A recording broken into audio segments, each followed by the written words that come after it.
अखिल भूमंडलीय सर्व शिरोमणि मुनि समाज के संस्थापक आदि मुनीश्वर योगेश्वर सद्गुरुदेव शिव मुनि महाराज की जय। उपस्थित मुनि वृंद, साधु सज्जन वृंद, संत वृंद, साधक वृंद, आध्यात्म ज्ञान के जिज्ञासुओं और प्रेमियों, सभी श्रोता वृंद, आप सबको मेरा कोटिशः नमन, सप्रेम जय जीव। तो आध्यात्मिक चर्चा चल रही है और हम लोग सद्गुरुदेव शिव मुनि महाराज रचित ग्रंथ निरोग होने का अद्भुत उपाय पर चर्चा कर रहे हैं। अध्याय 11 पर चर्चा हो रही है, सृष्टिकर्ता मनुष्य। तो कल जो पढ़ रहे थे उसको अंतिम लाइन पढ़ के आगे पढ़ते हैं हम लोग, है ना, क्योंकि वो याद भी रहेगा। तो गुरुदेव जो लिखे हैं, ईश्वर ने स्वयं अपने अस्तित्व के विषय में कभी कुछ नहीं कहा। यदि कहा भी और ऋषियों, मुनियों और पैगंबरों की बात मान भी ली जाए, तब भी यह सिद्ध है कि वह अपनी बात मनुष्यों द्वारा ही संसार में प्रकट करता है। यह अपनी बात कहने के लिए उसे भी संसार में उतरकर मनुष्य बनना पड़ता है। कल यहाँ तक चर्चा हुई, आगे पढ़ते हैं। मतलब यह है कि उसके अस्तित्व का प्रकाश मनुष्यों के ही मस्तिष्क के भीतर कल्पना द्वारा उत्पन्न किया गया है। अतः आत्मा को सर्वत्र मानने वालों का कहना यह है कि ईश्वर भी आत्मा का बनाया हुआ है। जैसे सब हिंदुओं को लेकर एक हिंदू सभा होती है, उसी तरह से आत्मा के समष्टि रूप का नाम पर ब्रह्म है। तो ऐसी बात है, सद्गुरुदेव बतला रहे हैं। कल तो हम लोग चर्चा किए ही, फिर अभी जो हम लोग चर्चा कर रहे हैं, मतलब यह है, कह रहे हैं गुरुदेव, है ना, कि अस्तित्व जो है, ईश्वर का अस्तित्व, वो हम लोग के मस्तिष्क के भीतर ही कल्पना किया गया है। मनुष्यों के मस्तिष्क के भीतर कल्पना द्वारा उत्पन्न किया गया है। ये कल्पना से उत्पन्न हुआ है ना, मनुष्यों ने स्वयं उत्पन्न किया है। ईश्वर का अस्तित्व कहीं भी नहीं है, लेकिन मनुष्यों के अंदर इसको माने कल्पना द्वारा उत्पन्न किया गया है। अतः आत्मा को सर्वत्र मानने वालों का कहना यह है कि ईश्वर भी आत्मा का बनाया हुआ है। तो कुछ लोग आत्मा को सर्वत्र मानते हैं, तो सर्वत्र जो ईश्वर मानते हैं आत्मा को, उनका कहना है कि ईश्वर जो है वह भी आत्मा का ही बनाया हुआ है। जैसे सब हिंदुओं को लेकर एक हिंदू सभा होती है, मान लीजिए एक हिंदू सभा है, सब हिंदुओं को लेकर सभा होगी ना, तो उसी तरह से आत्मा के समष्टि रूप का नाम परब्रह्म है। तो परब्रह्म जो है आत्मा के समष्टि रूप का ही यह जो शक्ति है, उसी को परब्रह्म कहते हैं। पहले भी हम लोग इस पर विचार कर चुके थे, सद्गुरुदेव बतला चुके थे, है ना। अध्याय 10 में भी खूब चर्चा हुई, है ना। तो सद्गुरुदेव किसी विषय वस्तु को इतने गहराई पर समझाना चाह रहे हैं जो हम लोग के अंतरंग में प्रवेश कर जाए, जो सत्य है ना।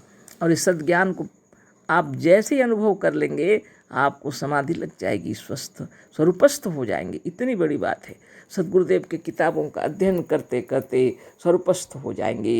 इतनी अच्छी बात है ना।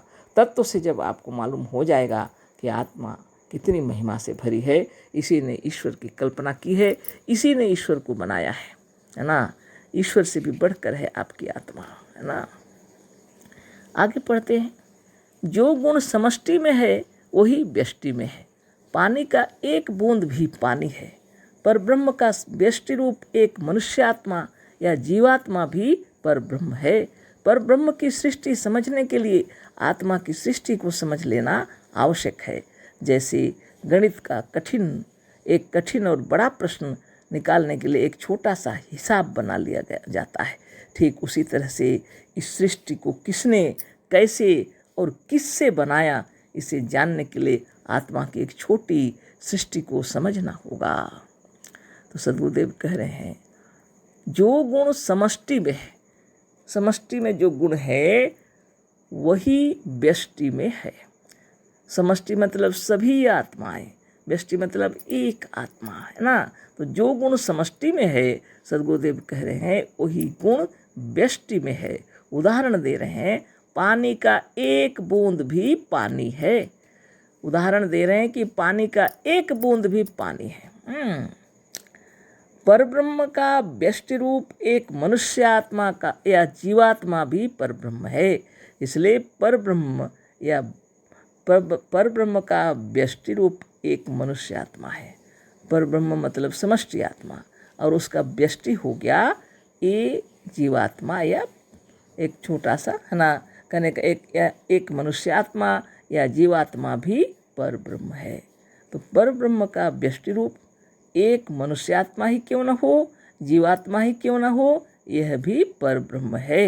यानी समुद्र का जो पानी है और एक बूंद पानी, पानी तो पानी है ना, एक बूंद पानी, जो कुछ भी है पानी है, पानी का एक बूंद भी पानी है। उसी तरह परब्रह्म का व्यष्टि रूप एक मनुष्य आत्मा का जीव या जीवात्मा भी परब्रह्म है।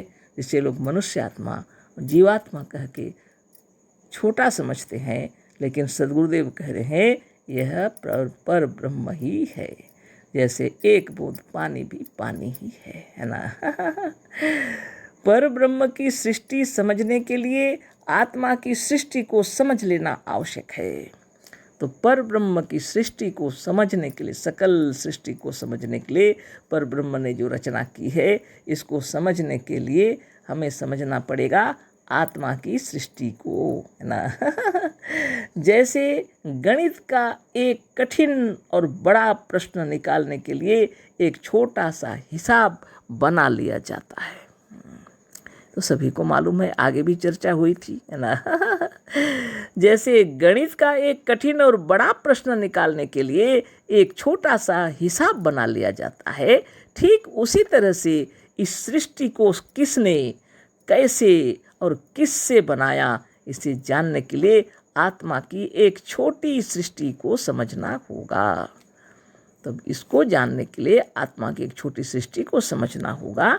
सद्गुरुदेव आगे लिख रहे हैं, जैसे परब्रह्म द्वारा संसार की उत्पत्ति, स्थिति और लय होता रहता है, उसी तरह से नित्य मनुष्यों द्वारा भी स्वप्न में एक छोटी सी सृष्टि व संसार की उत्पत्ति, स्थिति और लय होता रहता है।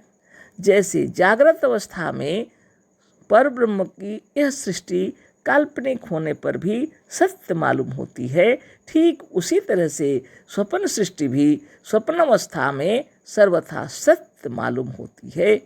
किसी दीर्घ स्वप्न से जागने पर उसी पर विचार कीजिए तो मालूम होगा कि उस स्वप्न सृष्टि को हम उस अवस्था में इस संसार से कभी कम नहीं समझते थे। जैसे स्वप्न की सृष्टि केवल कल्पना द्वारा बन जाती है, ठीक उसी तरह से केवल कल्पना द्वारा यह संसार भी बन गया है। धन्य धन्य सद्गुरुदेव शिवमुनि महाराज की जय।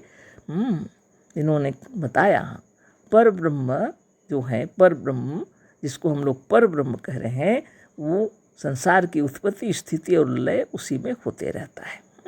गुरुदेव कह रहे हैं परब्रह्म द्वारा ही संसार की उत्पत्ति होती है, स्थिति भी होती है और उसमें लय भी हो जाता है।